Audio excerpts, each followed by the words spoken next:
nous allons jeter 4 regards différents sur ou autour ou vers cette nouvelle normalité. Londres, Berlin, Dubaï, Singapour, Tokyo. Lui, de son côté, les destinations seraient plutôt les suivantes. Mais attention, il m'a bien précisé, ce sont des destinations qui ne sont plus en vigueur aujourd'hui. C'est un musicien professionnel d'un orchestre de musique classique. C'est un ingénieur informaticien chez IBM. C'est un membre de World Economic Forum. C'est un docteur, à l'École polytechnique fédérale de Lausanne. Mais depuis 5 ans, il a déposé ses bagages sur le tarmac de l'aéroport de Genève, dont il assume la direction.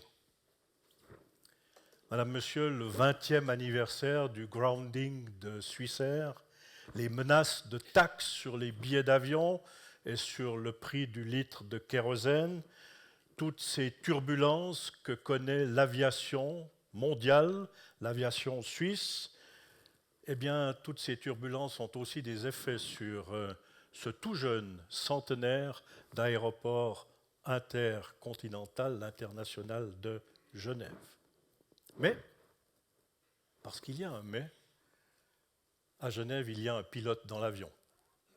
Et ce pilote, c'est André Schneider, que nous avons le plaisir d'accueillir comme premier orateur. André Schneider.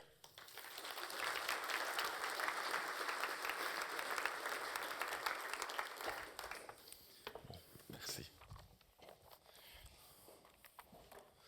Bonjour tout le monde. Quand j'ai vu le titre « Vers une nouvelle normalité », je dois dire, ça doit être un peu mon âge, je me suis quand même dit, il faut faire attention.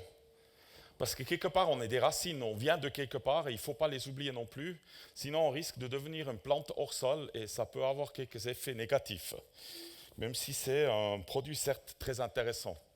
Alors, moi, ce que j'aimerais vous dire ou expliquer, c'est un peu, c'est quoi la nouvelle normalité, mais en tenant compte des racines, mais surtout pour un aéroport, quels sont les rôles qu'on a envers la région autour, les acteurs du tourisme, mais aussi une Genève internationale, parce que finalement, un aéroport, qu'est-ce que c'est? C'est un peu comme une gare de CFF sans être propriétaire des trains. Si on met à disposition un lieu où les avions peuvent atterrir ou décoller, qui permettent aux gens d'aller ailleurs ou venir vers cette région. Mais finalement, ces voyages, on les fait pour visiter des amis, pour faire des vacances, mais aussi pour des raisons professionnelles. Et de ce fait-là, on ouvre un peu la porte pour tous ces gens qui peuvent venir ici ou les gens d'ici d'aller ailleurs. Alors, comme c'était dit, en fin de compte, nous avons fêté en 2020 nos 100 ans. Alors, je vous laisse juste imaginer qu'est-ce que c'était comme fête. C'était un peu la soupe aux grimaces, même si on a pu faire un certain nombre de choses pendant ce temps-là. Mais c'était aussi un bon moment au plein milieu de la crise de se dire, dans ces 100 ans, Genève Aéroport a traversé déjà pas mal de crises. Par exemple, une deuxième guerre mondiale où il n'y avait pas de trafic civil pendant plusieurs années. Pour se dire, nous, notre rôle en tant que directeur ou membre de la direction ou membre de Genève Aéroport, c'est d'assurer qu'il y aurait peut-être quelque part dans le futur d'autres personnes qui ont fêté les 150 ans ou les 200 ans de l'aéroport. De plus, ça vient aussi avec un vrai défi parce que c'est peut-être aussi ça qu'on ne doit pas oublier dans la nouvelle normalité. Les questions d'environnement qu'on vient de nommer, ils n'ont pas disparu. On est peut-être dans une situation un peu plus fragile, mais on ne peut pas juste faire abstraction de ce qu'on a entamé avant la crise. Alors, premier point, c'est vraiment Genève Aéroport, c'est vraiment un acteur clé au service de la région. C'est comme ça que nous nous voyons. Et on est un des 3 aéroports nationaux de la Suisse, avec Zurich, Bâle et Genève. Nous sommes un établissement public autonome, ce qui veut dire qu'on est finalement un département de l'État de Genève qui est organisé un peu comme une entreprise. Nous avons une concession fédérale parce que finalement, pas tout le monde peut avoir un aéroport. Il faut avoir une concession, il faut être mandaté par la Confédération de le faire pour 50 ans, qui a commencé la dernière en 2001. Comme j'ai dit, le propriétaire est la République et le canton de Genève. Et finalement, comme nous sommes un établissement public autonome, nous ne payons pas des taxes, mais nous versons 50% de nos bénéfices à l'État. Et ceci représente depuis 1994, c'est là où on est devenu un établissement autonome, ça représente presque 600 millions de francs suisses. Alors on est un acteur pour la région, mais on est aussi un soutien financier pour le canton de Genève. De plus, ce qu'il ne faut pas oublier, nous sommes un aéroport très important pour l'aviation d'affaires, qui est très important pour une ville avec une Genève internationale, mais aussi avec beaucoup de centres des multinationales. Nous sommes d'ailleurs le deuxième aéroport européen de l'aviation d'affaires, et d'ailleurs le plus grand aéroport d'aviation d'affaires qui a aussi de l'aviation de ligne. Nous avons des passagers d'un bassin de chalandise ou de bassin de population de 6,5 millions. Ça va jusqu'à vers Berne, dans le Jura, dans le Valais, mais aussi une grande partie de la France autour de nous, et même jusqu'en Italie, à travers le tunnel de Mont-Blanc. Sur le site, il n'y a pas que Genève Aéroport qui a créé à peu près 1000 emplois, mais il y en a 200 entreprises qui créent encore 10 000 emplois. Et si j'additionne tous les emplois qui sont finalement liés à l'aéroport, on en parle de 33 000 emplois. Ce qui représente vraiment une plateforme industrielle aussi très très importante et un pourvoyeur de travail.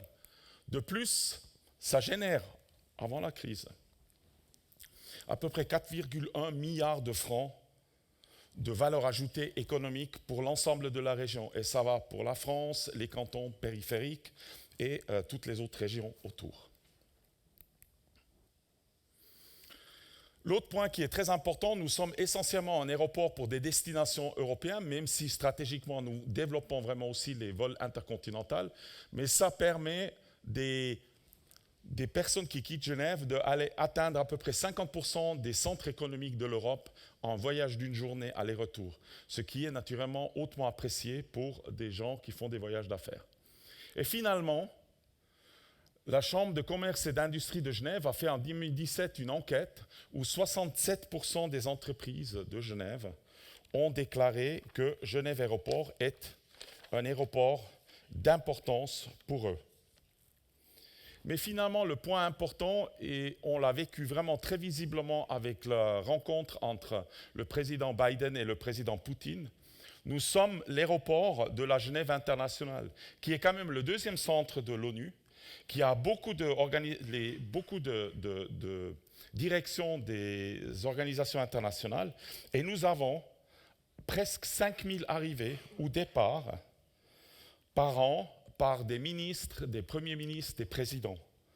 Et chose assez intéressante, et c'est un peu lié à notre histoire, c'est un service que nous offrons. Tout autre aéroport, normalement, facture ça aux affaires étrangères ou au canton. Nous, c'est un service qui existe depuis toujours à Genève Aéroport, parce que finalement, en 1920, il y a eu une deuxième création très importante. C'est le début de la Société des Nations qui était à Genève, le précurseur de l'ONU. Alors là, on a vraiment aussi un travail très très important.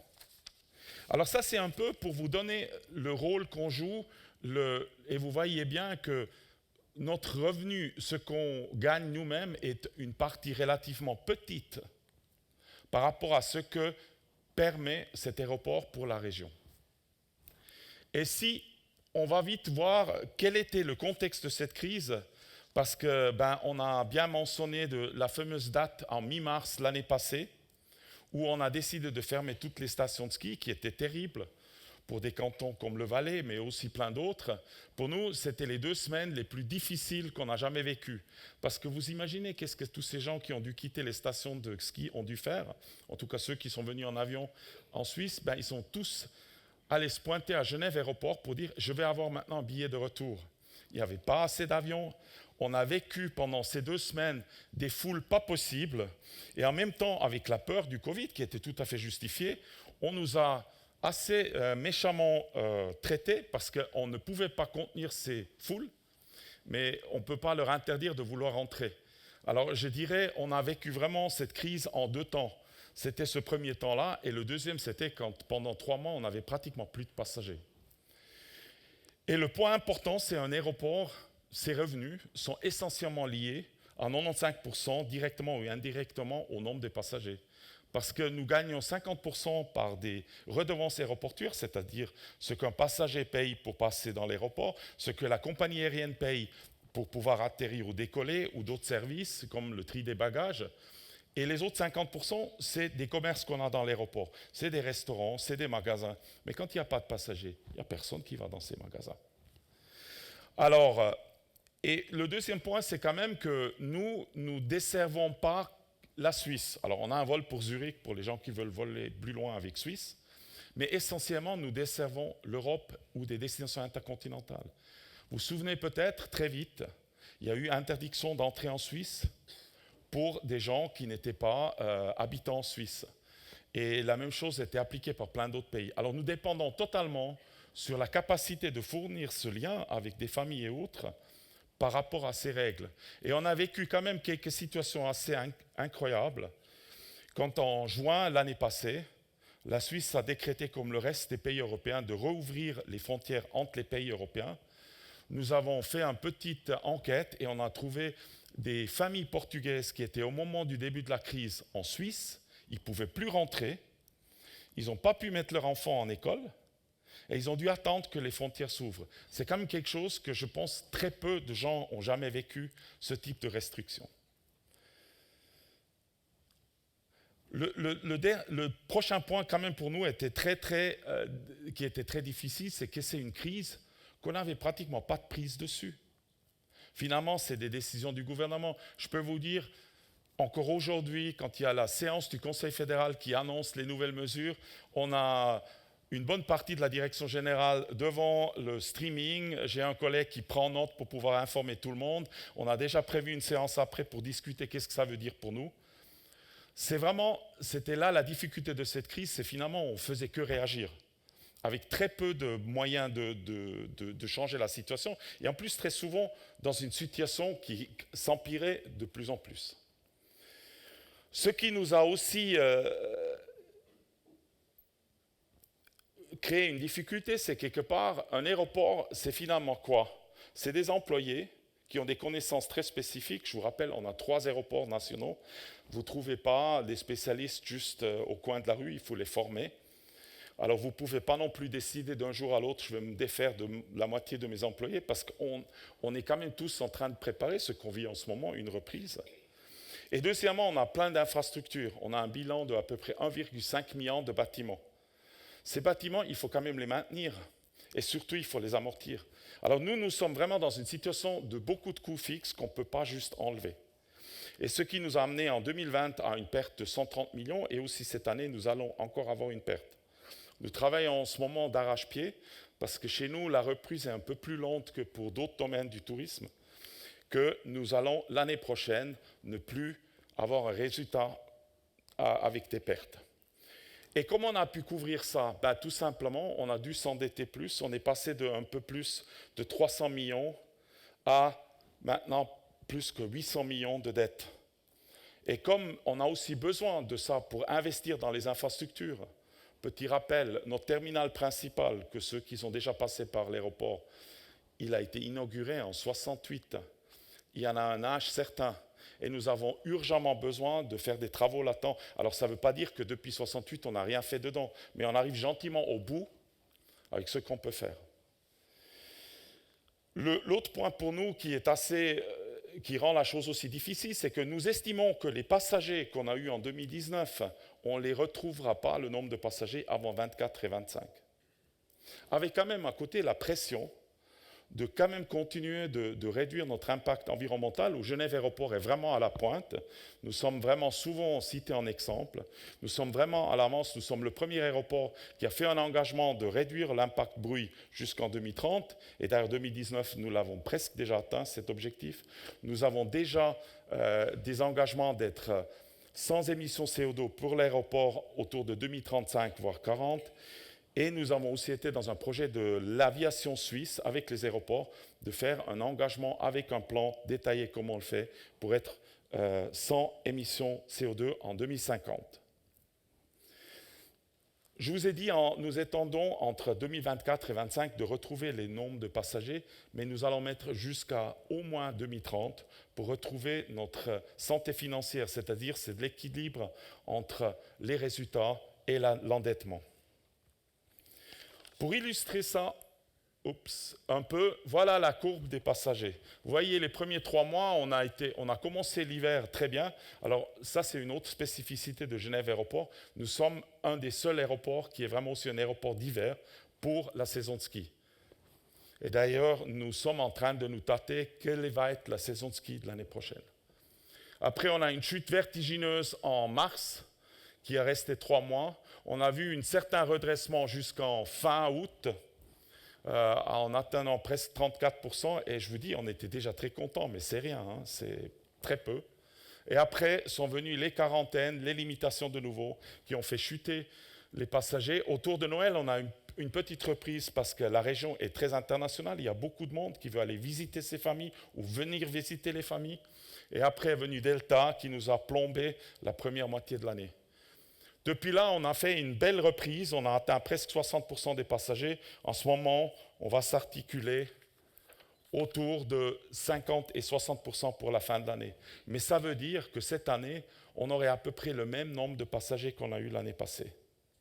On a passé par des mesures de restriction de coûts massives, des réductions d'investissement, et nous le faisons encore cette année pour justement éviter que la perte monte trop vite.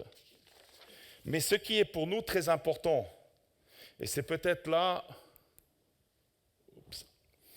c'est quelque part là où nous voulons vraiment rester très clairs. Nous avons pris, avant la crise, un engagement très fort et très appuyé pour un développement durable, parce qu'à la fin, nous sommes convaincus qu'il y a une nécessité pour le transport par avion. Nous vivons dans un monde globalisé. Notre tourisme a aussi besoin des touristes qui viennent avec des avions ici dans les régions.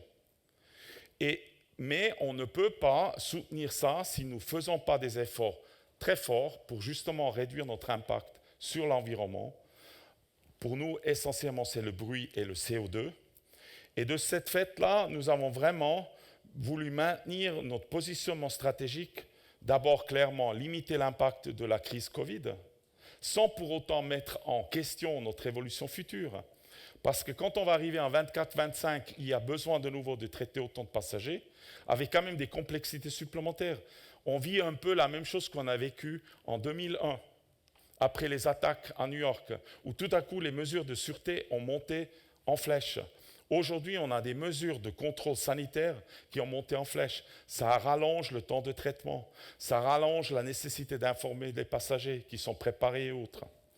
Et tout ça c'est très important qu'on puisse le traiter. D'ailleurs, Genève Aéroport était déjà certifié l'année passée après les standards les plus élevés mondiaux pour justement de prendre toutes les actions pour éviter la propagation du Covid dans le sein de l'aéroport. Nous devons aussi continuer de travailler sur la durabilité. Un aéroport est une infrastructure qui doit durer. Elle ne peut pas se permettre de ne pas pouvoir assurer sa pérennité. La connectivité intercontinentale, pour nous, c'est très important. Pour ceux qui ont suivi un peu, nous allons retrouver une majorité de nos liens vers l'Amérique du Nord pour le novembre et le décembre, avec la reprise des vols pour les États-Unis. Les vols pour le Canada ont déjà repris. De continuer d'offrir une expérience de qualité à Genève Aéroport. Nous devons aussi continuer de maintenir nos infrastructures et les développer parce qu'il n'y a pas que la sortie de la crise. Il y a 2030, il y a 2035. Il faut qu'on soit préparé et on ne se retrouvera pas tout à coup